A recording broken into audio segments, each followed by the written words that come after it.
dengan tegas, telus dan efisien. Sila layari www.deaic.gov.my.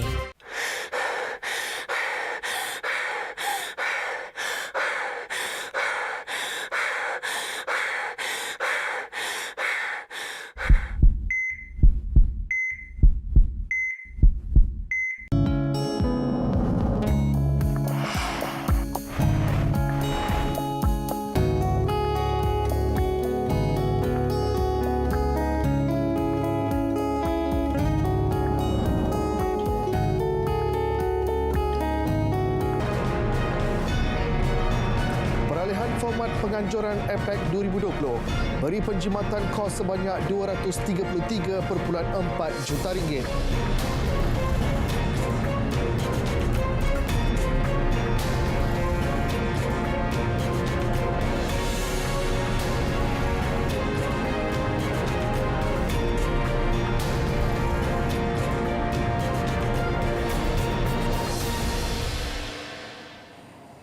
Salam sejahtera, anda bersama saya Mohan Jinasami, Berita Parlimen 14.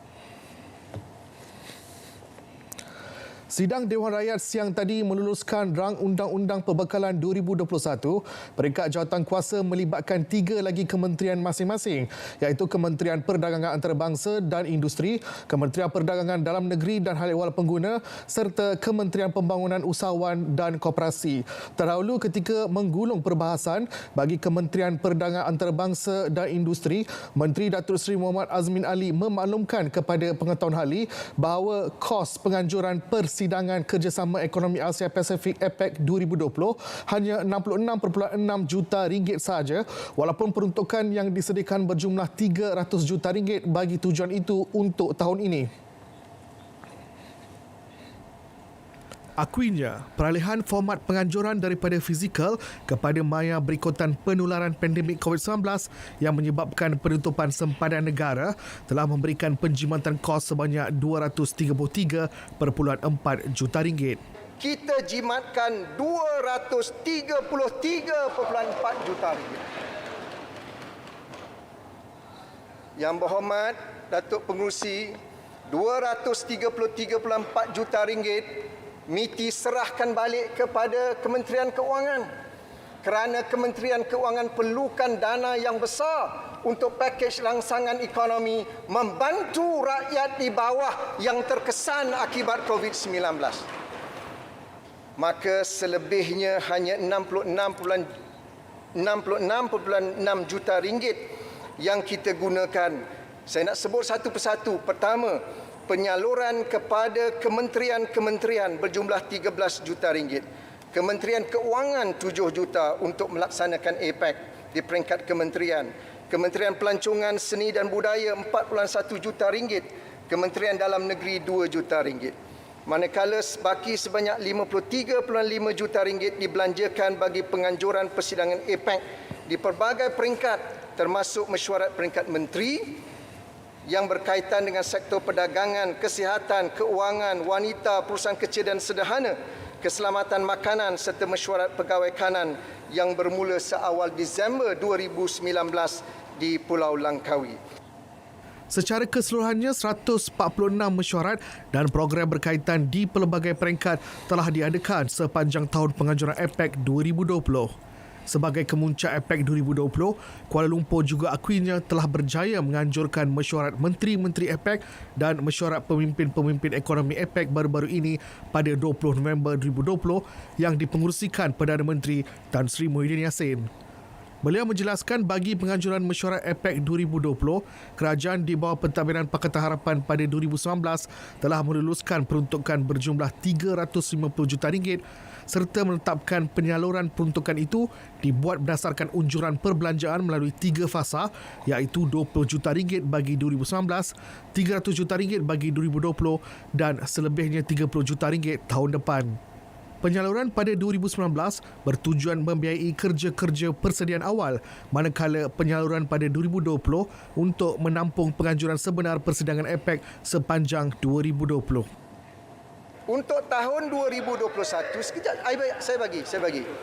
Untuk tahun 2021, ianya adalah untuk menampung pembayaran akhir segala komitmen dalam perjanjian. Perjanjian ini ditandatangani dalam Kerajaan Pakatan Harapan. Saya hanya menyambung tugas untuk menjayakan APEC 2020. Peruntukan bagi Kementerian Perdagangan Antarabangsa dan Industri dalam Belanjawan 2021 diluluskan di peringkat jawatankuasa selepas melalui proses undi belah bahagian. Sebanyak 110 bersetuju, 104 tidak bersetuju, manakala 6 yang lain tidak hadir. Menteri Pembangunan Usahawan dan Koperasi Datuk Seri Dr. Wan Junaidi Tauku Jaafar pula memaklumkan Institut Koperasi Malaysia IKM bakal dinaik taraf kepada universiti sepenuhnya dalam tempoh 2 tahun. Jelasnya, cadangan dikemukakan kepada Perdana Menteri Tan Sri Muhyiddin Yassin telah mendapat kelulusan. Saya nak naikkan tahap IKM ini, Institut Koperasi ini, kepada tahap universiti dalam masa jangka 2 tahun. Full-fledged universiti yang boleh berdiri atas kaki sendiri dan memberi keuntungan kepada Suruhanjaya dan tak perlu lagi kerajaan menyumbang sumber kewangan, dan dalam masa yang sama saya juga berkemampuan untuk melatihkan ahli-ahli bord koperasi, ahli-ahli mereka yang terlibat dengan koperasi dalam pengajian pentadbiran koperasi daripada sudut keuangan, daripada sudut keusahawan dan berbagai lagi. Datuk Seri Dr. Wan Junaidi memberi penjelasan ini ketika menggulung perbahasan Rang Undang-Undang Perbekalan 2021 peringkat jawatankuasa bagi Kementerian Pembangunan Usahawan dan Koperasi. Kementerian juga katanya telah berbincang dengan Kementerian Pendidikan bagi mendapatkan akreditasi penuh Agensi Kelayakan Malaysia MQA, syarat kelayakan yang diperlukan dan sebagainya.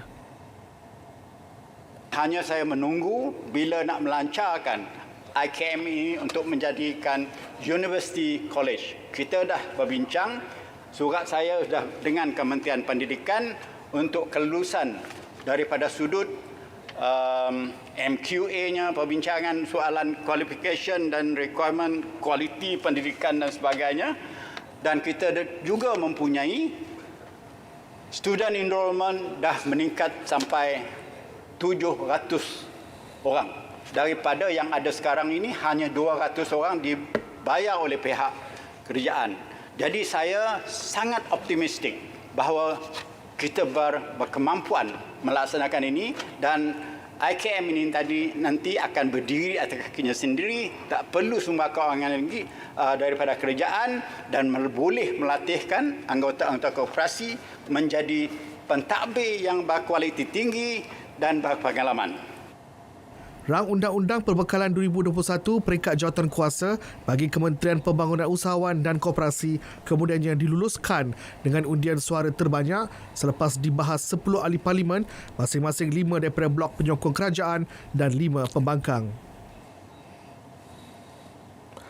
Ketika menggulung perbahasan Rang Undang-Undang Perbekalan 2021 peringkat jawatankuasa bagi Kementerian Perdagangan Dalam Negeri dan Hal-Ehwal Pengguna KPD dan HEP, Timbalan Menteri Datuk Rasul Wahid menasihatkan pengguna untuk memilih bawang merah import dari negara lain berikutan harga bawang dari India melonjak ketika ini. Jelasnya, pengguna mempunyai pilihan membeli bawang merah yang diimport dari negara seperti China, Thailand dan Myanmar dengan harga pasaran yang lebih rendah. Kita akui bahawa kenaikan harga barang ini adalah harga bawang merah dan bawang besar, yang mana pada satu masa mencapai sehingga ke 13 ataupun RM18 1 kilogram. Jadi sebenarnya untuk makluman, masalah yang kita hadapi sekarang ialah bawang yang naik harga itu ialah bawang yang diimport daripada India. Sedangkan kita ada bawang-bawang lain yang diimport dari Thailand, daripada Myanmar, daripada China dan sebagainya. Tapi oleh kerana rakyat kita ni suka pada barang atau bawang yang diimport dari India, dan kebetulan sekarang ini dikatakan bahawa India mengalami masalah banjir. Jadi antara itu bekalan yang dibawa daripada India berkurangan. Jadi itulah dalam bisnes, bila penawaran dan permintaan berbeza, maka harga akan meningkat. Penjelasan dibuat berikutan harga bawang merah India sejak 2 hingga 3 minggu lepas mencecah sehingga RM18 sekilogram berbanding hanya RM3 hingga RM4 sekilogram sebelum ini. Pada sesi penggulungan ini juga, Timbalan Menteri turut memberitahu Dewan, kementerian sentiasa melakukan penguatkuasaan bagi memastikan harga barang dalam keadaan stabil, terutama ketika rakyat terkesan akibat pandemik COVID-19. Penguatkuasaan turut memberi tumpuan di sempadan negara bagi mengelak ketirisan produk subsidi untuk rakyat. Datuk Rasul turut menjawab mengenai perbelanjaan Majlis Tindakan Kos Sara Hidup Negara, NAKOL, sebanyak RM10 juta yang dipotong dalam belanjawan 2021. Beliau menjelaskan perbelanjaan itu dimasukkan dalam perkara hal ehwal kos sara hidup dan pendidikan. Sebenarnya untuk makluman Dewan bahawa peruntukan tersebut telah dimasukkan ke Kepala 020300 iaitu hal ehwal kos sara hidup dan pendidikan. Yang mana pada tahun ini kita mendapat 1.1992 juta tapi ditingkatkan menjadi 3.16320 juta. Jadi program-program yang berkaitan dengan kos sara hidup ini masih boleh dilaksanakan dan untuk memastikan bahawa rungutan dan juga kesusahan yang dialami terutamanya di penduduk-penduduk luar bandar akan dapat kita tangani dengan peruntukan yang diberikan ini. Peruntukan bagi kementerian ini kemudian diluluskan di peringkat jawatankuasa dengan undian suara terbanyak. Terdahulu 11 ahli parlimen mengambil bahagian dalam perbahasan peringkat jawatankuasa.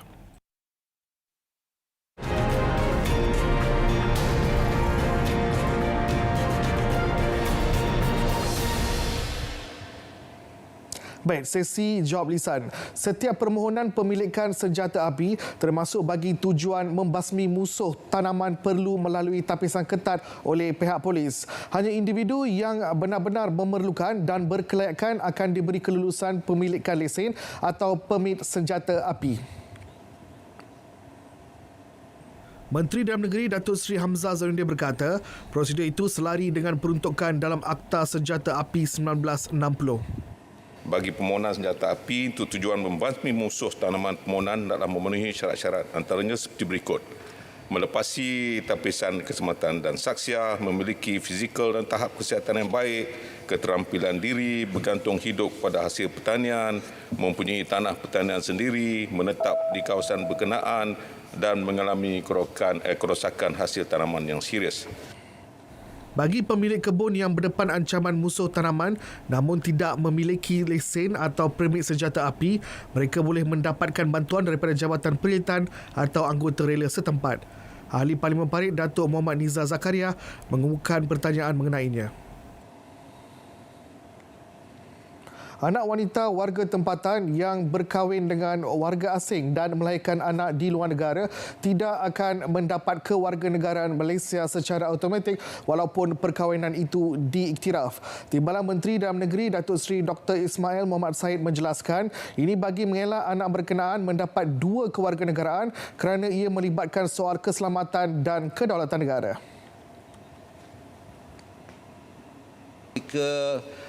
Warga negara Malaysia lelaki berkahwin dengan warga negara wanita asing melalui perkahwinan yang diiktiraf dan juga teratur dan lahir anak tersebut di luar negara mengikut perkara 14.1 memang secara automatiknya menjadi warga negara Malaysia.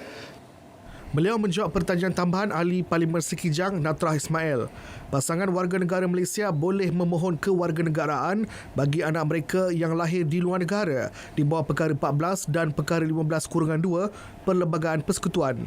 Ini tertakluk kepada pematuhan syarat dalam bahagian 3 Perlembagaan Persekutuan, kaedah-kaedah kewarganegaraan 1964 dan perundangan berkaitan yang berkuasa.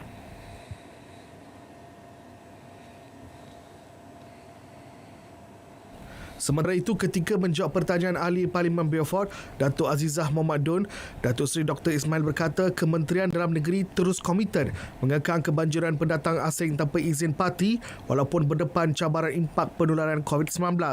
Seramai 6,859 parti telah diusir dari negara dari Januari hingga September lalu. Dalam tempoh penularan pandemik COVID-19 ini, negara-negara asal tahanan telah menutup sempadan negara-negara masing-masing bagi mengekang penularan virus COVID-19 sekaligus memberikan implikasi dalam kita menghantar pulang tahanan dan juga tahanan kepada negara sumber atau negara asal. Memang kita ada masalah, beberapa masalah dengan negara-negara asal seperti menyediakan dokumen-dokumen, dan kita berterima kasih dengan Kementerian Luar Negara Yang Berhormat Menteri pun ada di dalam Dewan ini kerana sentiasa membantu pihak KDN untuk proses pengantaran pulang parti ke negara-negara asal.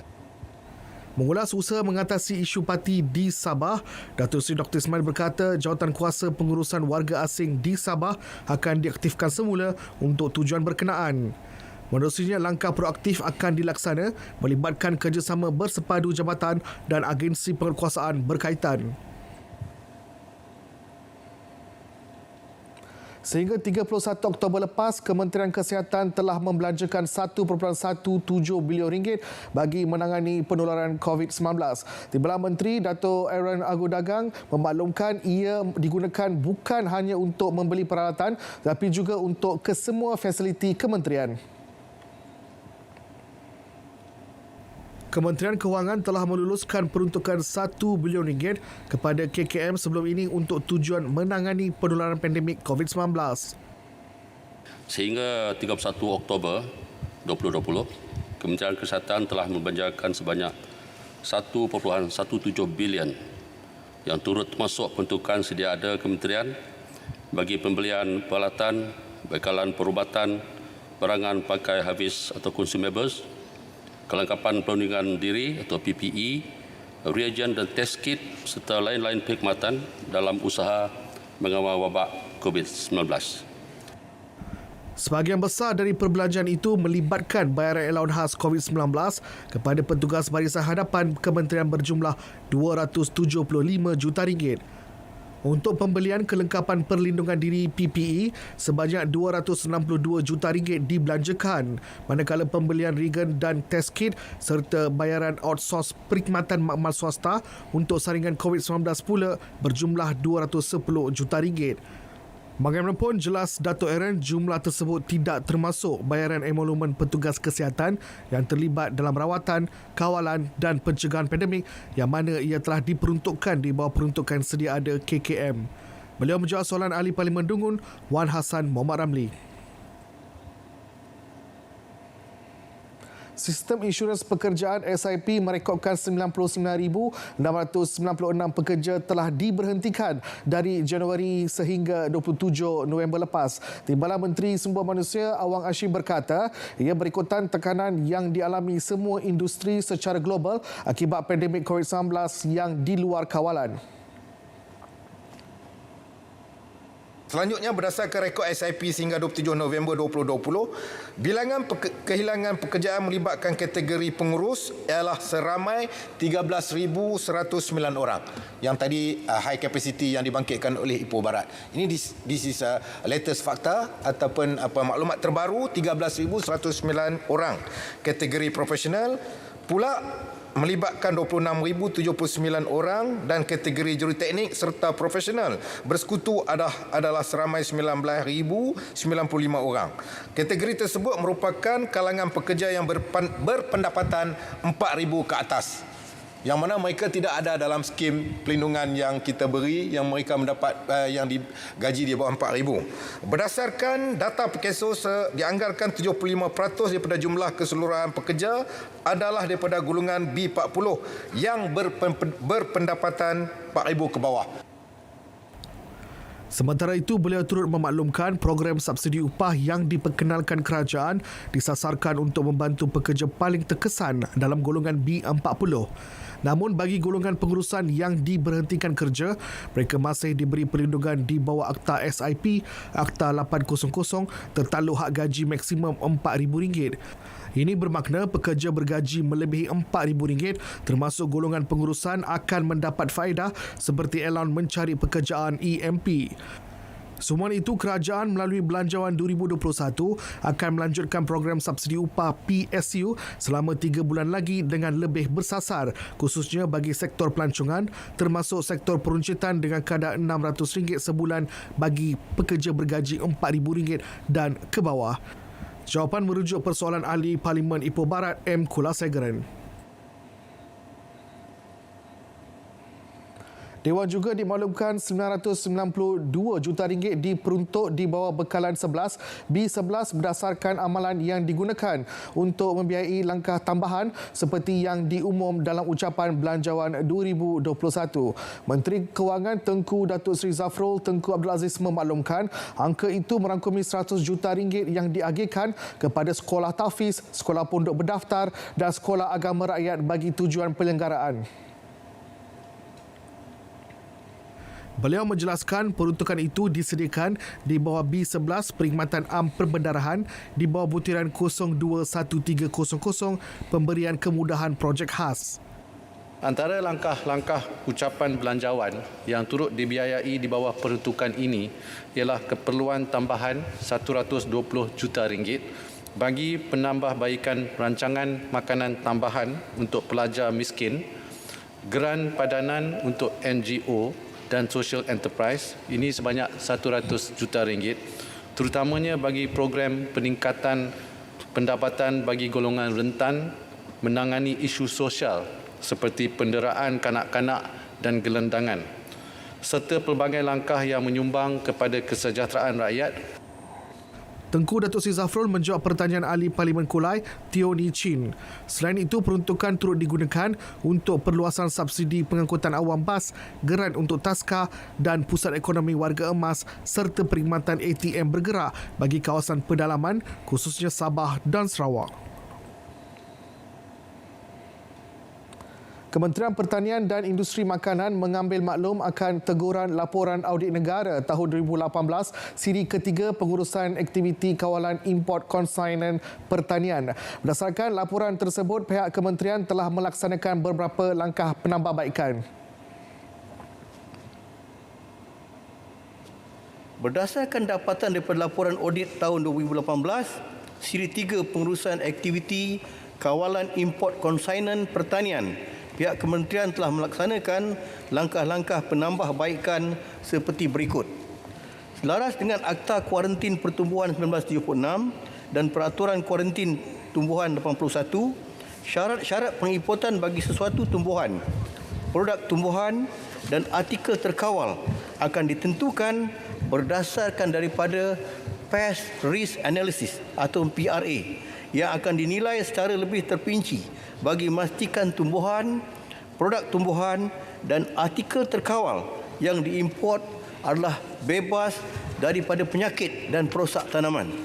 Syarat-syarat pengimportan yang telah dipatuhi akan ditentusahkan oleh DOA yang bertindak sebagai pihak berkuasa perlindungan tanaman dan akan dinyatakan dalam permit import yang dikeluarkan oleh Makis sebelum disusuli dengan penguatkuasaan di pintu-pintu masuk negara.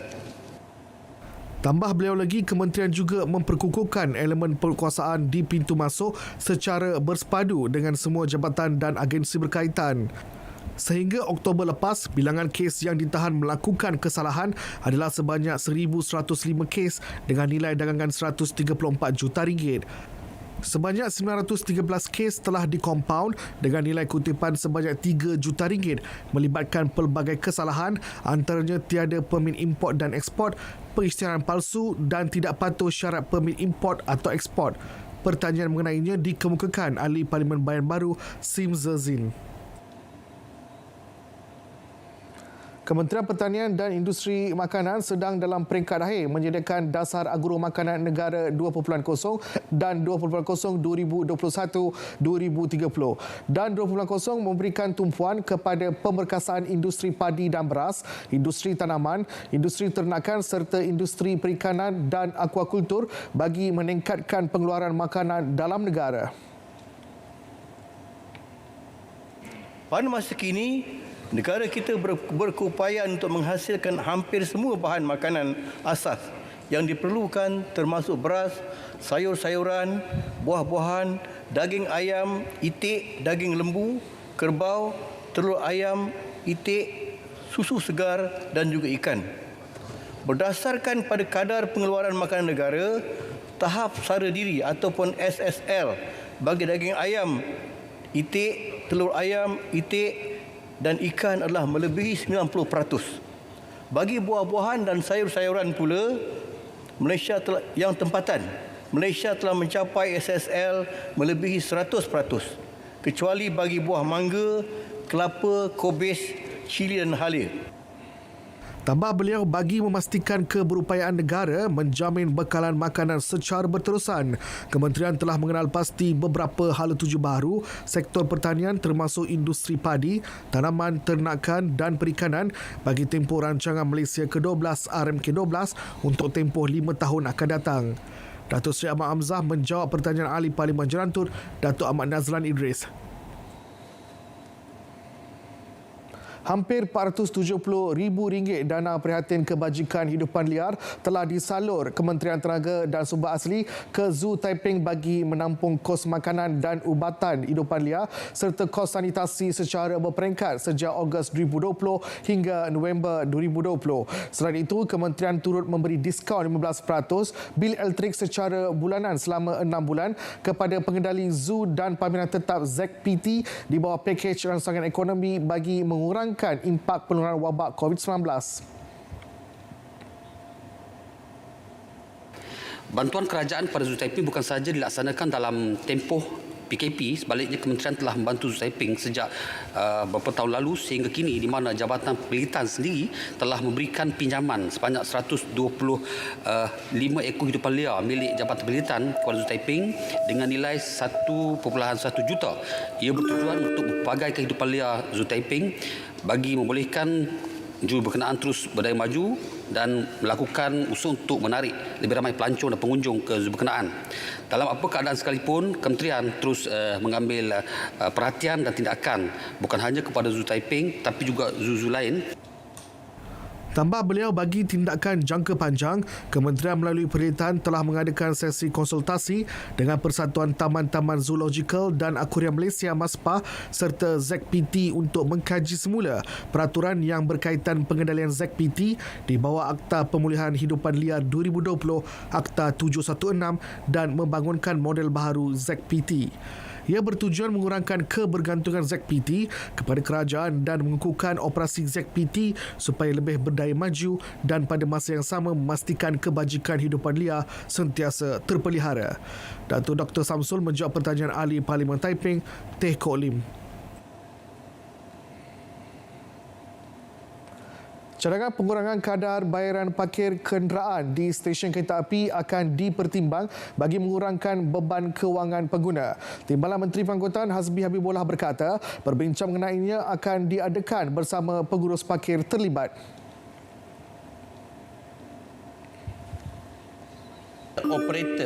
Bagi pihak operator kepada pengguna, daripada awal PKP sehingga Jun yang sebenarnya juga ada diberikan percuma masa total lockdown hari itu. Hanya saja mereka mula collect balik antara Jun dan Julai lah, ya, dah bermula hingga setakat ini. Dan kita menyedari masih ada rayuan seperti apa yang disuarakan oleh YB Jerai tadi. Jadi insya-Allah kita akan meneruskan melanjutkan perbincangan kita dengan operator-operator parkir ini, macam mana nak melihat untuk menangani masalah yang dihadapi oleh rakyat pada masa.